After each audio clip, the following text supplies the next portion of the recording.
الحمدللہ رب العالمین والصلاة والسلام علی محمد وآلہ وصحبہ اجمعین، اما بعد۔ میرے دینی و ایمانی بھائیوں اور بہنوں، لڑائی جھگڑا اچھی بات نہیں ہے۔ میرے بھائیوں اور بہنوں، چند روز کی دنیا ہے، اس میں مل کر ہنسی خوشی رہیے۔ لڑائی جھگڑا کرنا نفس کا عمل ہے۔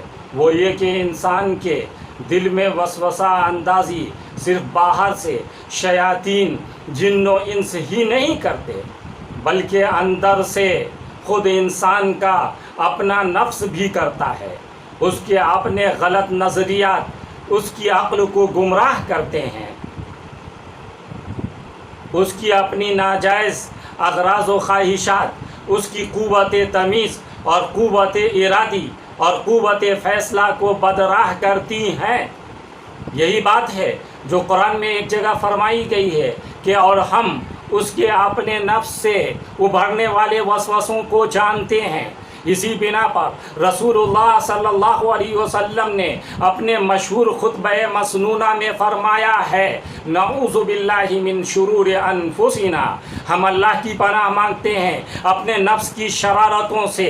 ہمارے نبی جی صلی اللہ علیہ وسلم کمرہ سے باہر تشریف لائے تاکہ ہمیں شب قدر کی اطلاع فرما دیں، مگر اس وقت دو مسلمانوں میں جھگڑا ہو رہا تھا۔ حضرت صلی اللہ علیہ وسلم نے فرمایا، میں اس لیے باہر آیا تھا کہ تمہیں شب قدر کی اطلاع دوں، مگر فلاں اور فلاں آپس میں جھگڑا کر رہے تھے تو اس کی وجہ سے شب قدر کی پہچان اٹھا لی گئی۔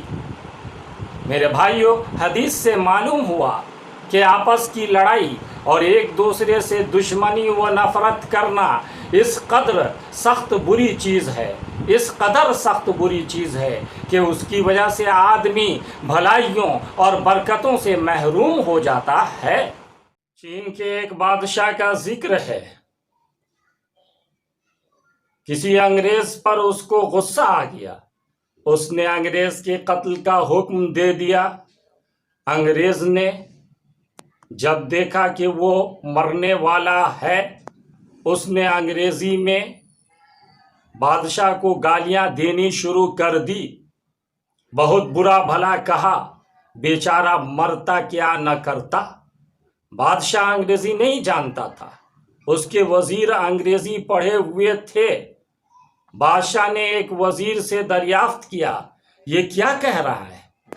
وزیر، حضور یہ کہہ رہا ہے کہ بڑے آدمی غصہ کو دبا لیا کرتے ہیں اور مجرموں کو معاف کر دیا کرتے ہیں۔ بادشاہ کو رحم آ گیا، اس نے مجرم کو معاف کر دیا اور اس کی رہائی کا حکم دے دیا۔ ایک دوسرا وزیر بھی انگریزی جانتا تھا، اس نے فوراً بادشاہ سے عرض کیا، جہاں پناہ، ہم لوگ حضور کا نمک کھاتے ہیں، وفاداری ہمارا فرض ہے، ہمارے لیے ضروری ہے کہ جو بات ہو اس کو ٹھیک ٹھیک کہیں۔ یہ انگریز آپ کو گالیاں دے رہا تھا۔ بادشاہ نے منہ پھیر لیا اور کہا، آپ کے سچ سے اس کا جھوٹ بہتر ہے۔ بڑے لوگوں کا کہنا ہے، جس جھوٹ سے صلح صفائی اور محبت پیدا ہو وہ اس سچ سے بہتر ہے جس سے فتنہ، لڑائی جھگڑا اٹھے۔ رسول اللہ صلی اللہ علیہ وسلم نے فرمایا، وہ جھوٹ گناہ نہیں ہے جس سے آپس میں محبت اور صلح صفائی پیدا ہو۔ میرے پیارے پیارے بہنوں اور بھائیوں، یاد رکھیے، لڑائی جھگڑا، دشمنی و نفرت بہت بری باتیں ہیں۔ اگر سچ سے برائیاں پیدا ہوں تو خاموشی بہتر ہے۔ میل ملاپ، صلح صفائی بہت اچھی چیزیں ہیں، اگر ان کے لیے جھوٹ بولنا پڑے تو جائز ہے۔ میرے پیارے پیارے بھائیوں اور بہنوں، آپ سے گزارش ہے کہ آپ نے اگر اب تک انزا اسلامک چینل سبسکرائب نہیں کیا ہے تو کر لیں اور بیل دبا لیں اور زیادہ سے زیادہ شیئر کر کے ثواب دارین کے مستحق بنیں۔